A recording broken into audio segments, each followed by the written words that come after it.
Hey guys, it's Jenny. Welcome back once again to Solid Gold.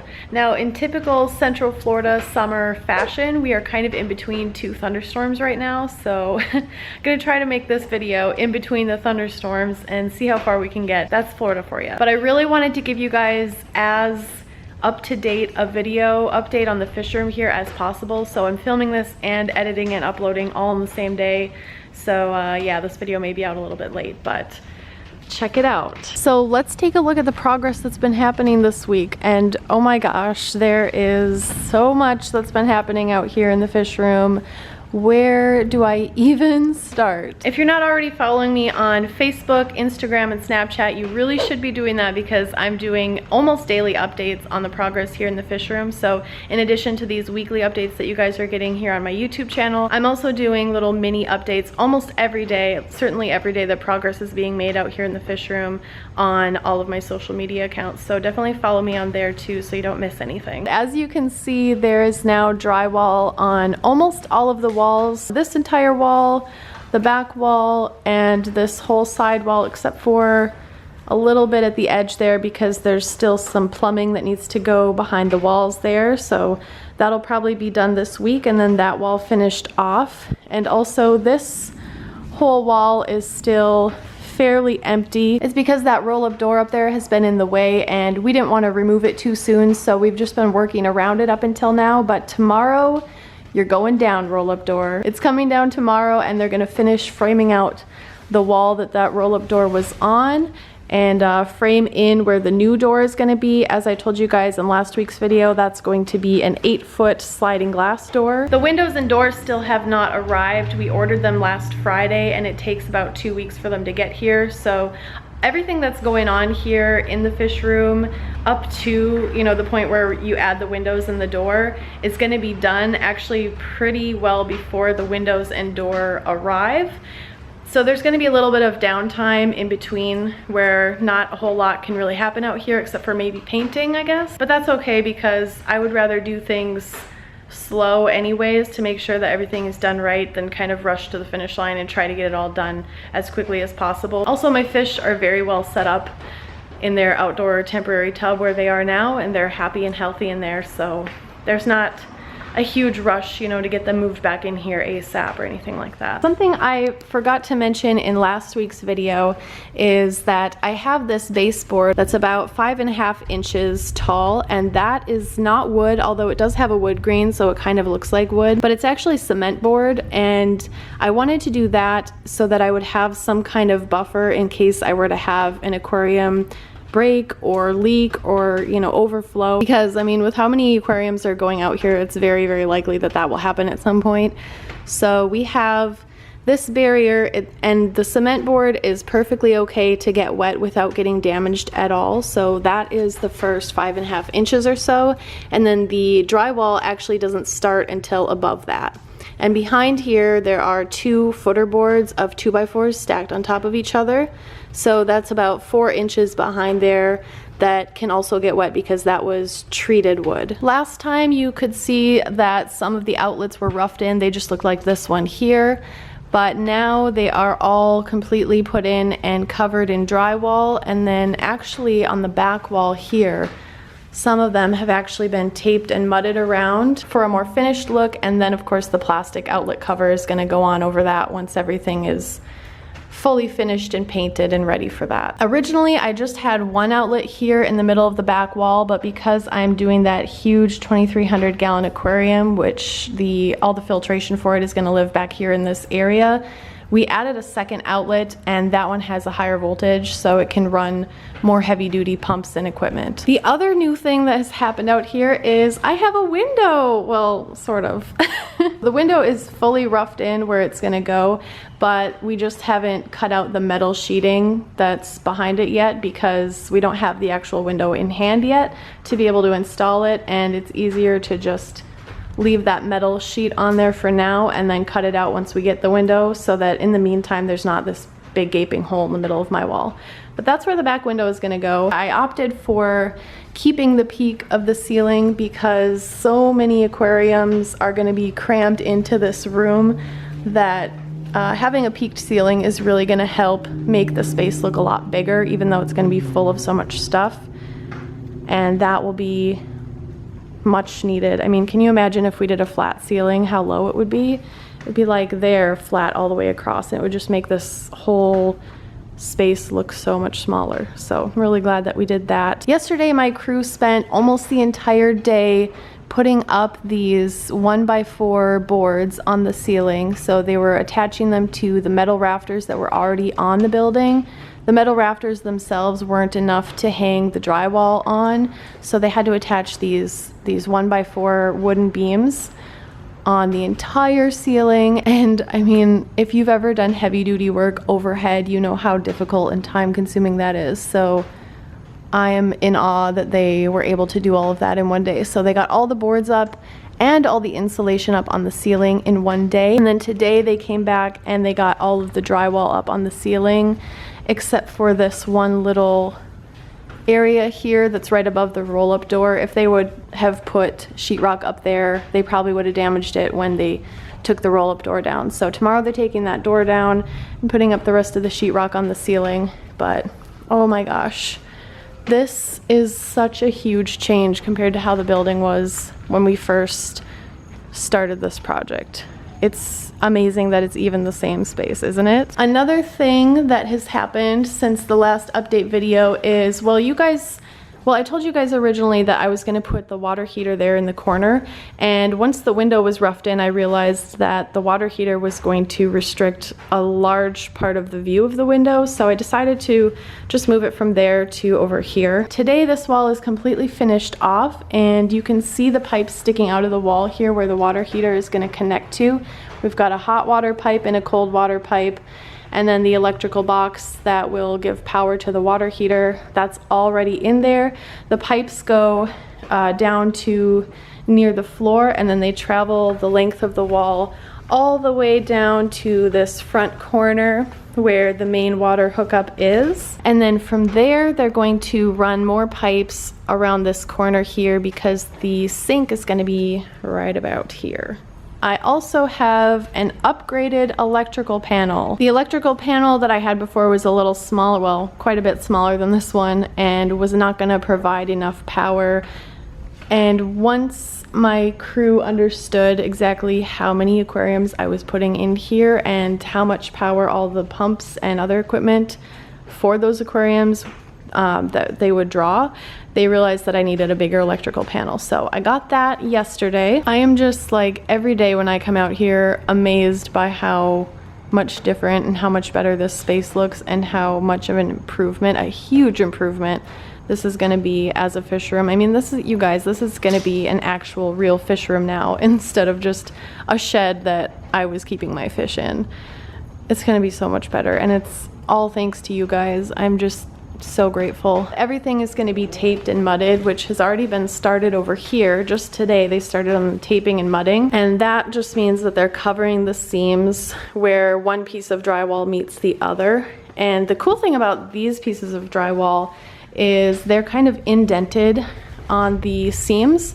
So where one seam butts up against another, you can see very faintly here, this is where an indent starts, and it indents in towards the outside edge of the drywall, and then the other one does the same thing. So it creates about a 5-inch strip where it's just indented, and that is just so that they can fill it in with drywall compound, and then it doesn't leave like a big bump in the wall where the drywall compound is built up to cover that seam. So they've started covering up those seams today. You can see they have to do literally everything, all of the holes left by the screw heads, and all of the seams, and all of the little cracks and crevices around outlets and other, you know, tubes that are sticking out of the wall, like over there. Once this is dry, they have to go in with a sander and sand it down, and then do another coat, and sometimes even a third coat. So that is an incredible amount of work that's being done.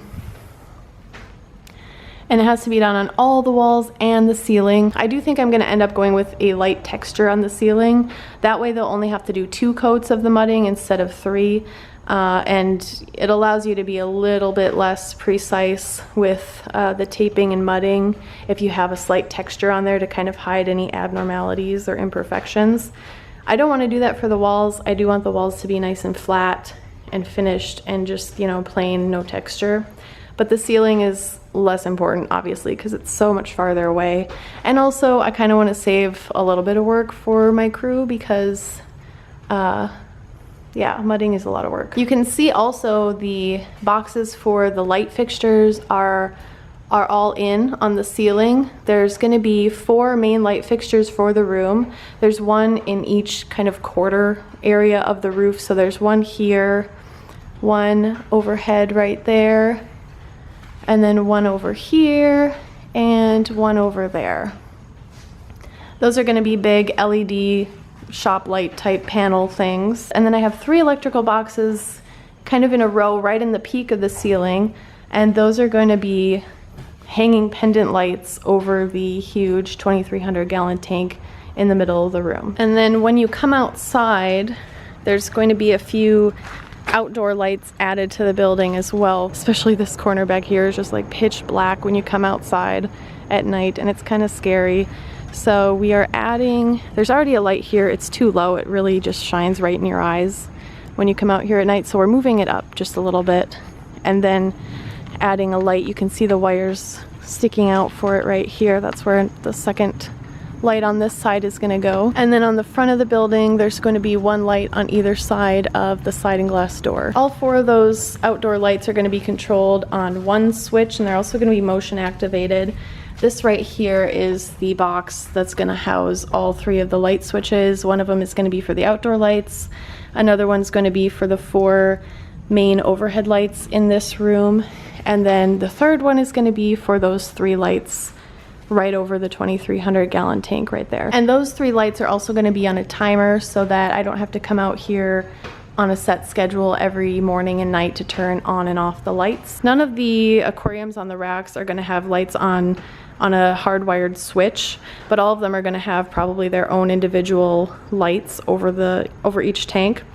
And those ones are going to be on timers too. Coming back out here around to the back of the building, you can see some wires sticking out. That's where the outdoor air conditioning unit is going to sit.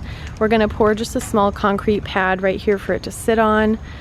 Never mind all the nastiness back here. We discovered an extra sheet of the same metal paneling that's covering the entire building hidden back here underneath all of these like nasty carpet pieces and cushion pieces from a previous owner of this house. So that all has to be cleaned out still. And you can see up there, that's where that exhaust fan was in the building. It's now covered up from the inside, but not from the outside yet. So that still has to be done as well, probably with a piece of scrap metal that comes out from one of the windows when we cut that, because the window, actually, these little pieces of duct tape mark the 4 corners. There's one right there and right there of the window, so that's where that back window is going to go.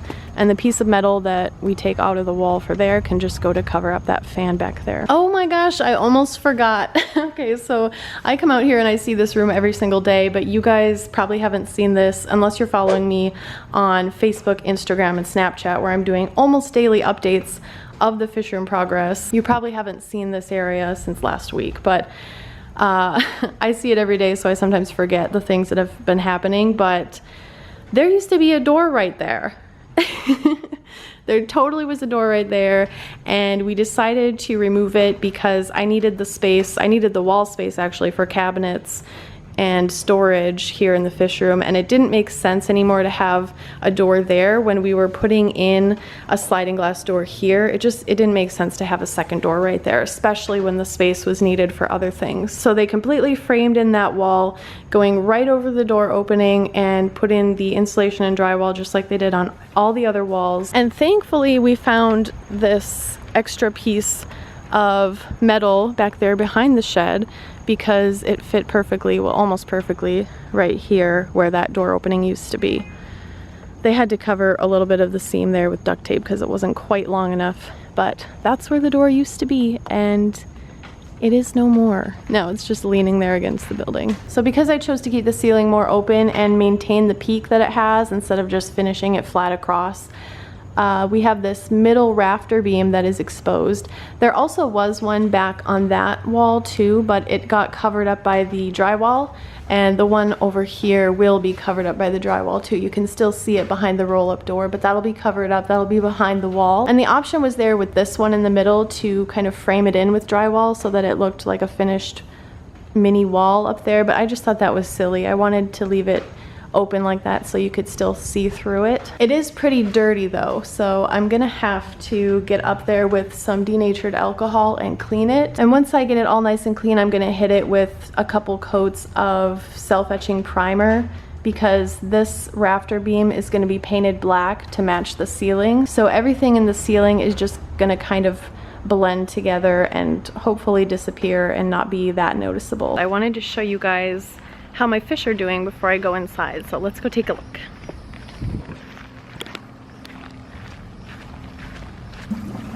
Everyone's doing great. They don't seem to be bothered by the warm temperatures at all.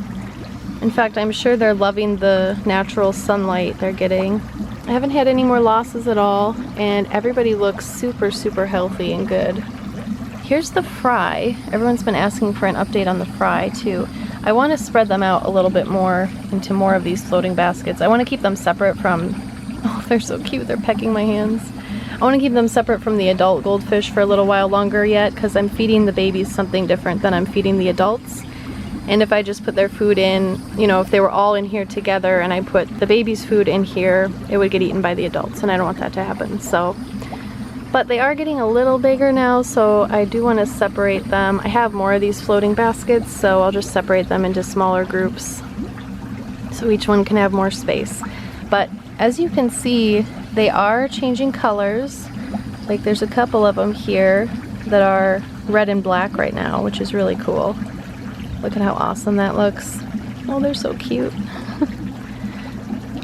But that is probably just a transitional color, and that fish will end up being all red or red and white patterned. This one is all orange right now. Come here, you. How cool is that? They're so cute.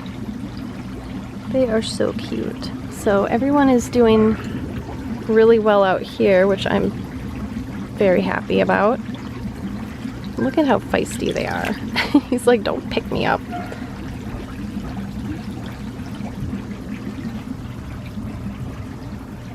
So that's about it for today's update on the fish room progress. As you guys can see, so much has been accomplished in here in just a week. I also want to let you guys know before this video is over that I'm going to be hosting a meet and greet in San Jose, California at the end of August. There's this organization called the Goldfish Council, which I'm a member of and I fully support.